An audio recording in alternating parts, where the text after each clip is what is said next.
অবশেষে 4 বার পেছানোর পরেও রাকসু নির্বাচনটা হচ্ছে এবং ৩৫ বছরের যে অচল অবস্থা এটা কাটিয়ে দেওয়ার ক্ষেত্রে বর্তমান শিক্ষার্থীরা আমরা ভূমিকা রাখতেছি।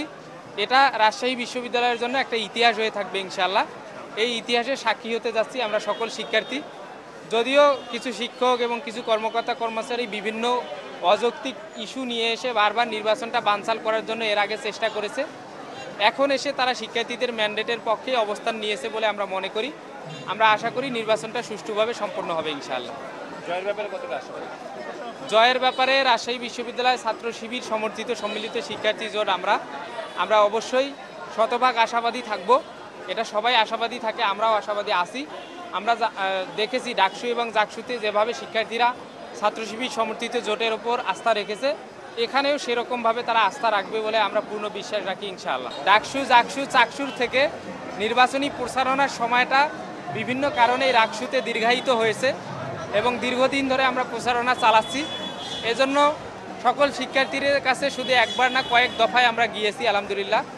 তো এটা সাধারণত শিক্ষার্থীদের বিরক্তির কারণ হতে পারে, কিন্তু তবুও তারা বিরক্ত হচ্ছে না। তারা চাচ্ছে যে নির্বাচনী আমেজটা থাকুক, শিক্ষার্থীরা ভোটাররা আমাদের কাছে আসুক এবং ভোটার প্রার্থীরা সবাই মিলে নির্বাচনটা সুষ্ঠুভাবে আমরা সম্পন্ন করার ক্ষেত্রে ভূমিকা রাখি। আমাদের যতগুলো এন্ট্রি আছে প্রত্যেকটা এন্ট্রিতেই আমাদের নিজেদের ভলান্টিয়াররা এবং আইন শৃঙ্খলা রক্ষাকারী বাহিনীর সদস্যরা তারা থাকবেন এবং এটা নির্বাচনের দিন এটা কমপ্লিটলি আন্ডার মানে সিকিউরিটি থাকবে, নিরাপত্তা, এবং আমরা যেভাবে এক্সিট এবং এন্ট্রির নির্দেশনা দেব সেটা সবাইকেই মেনে চলতে হবে আর কি। তো এটার ব্যাপারে আমাদের সমস্ত প্রস্তুতি আছে।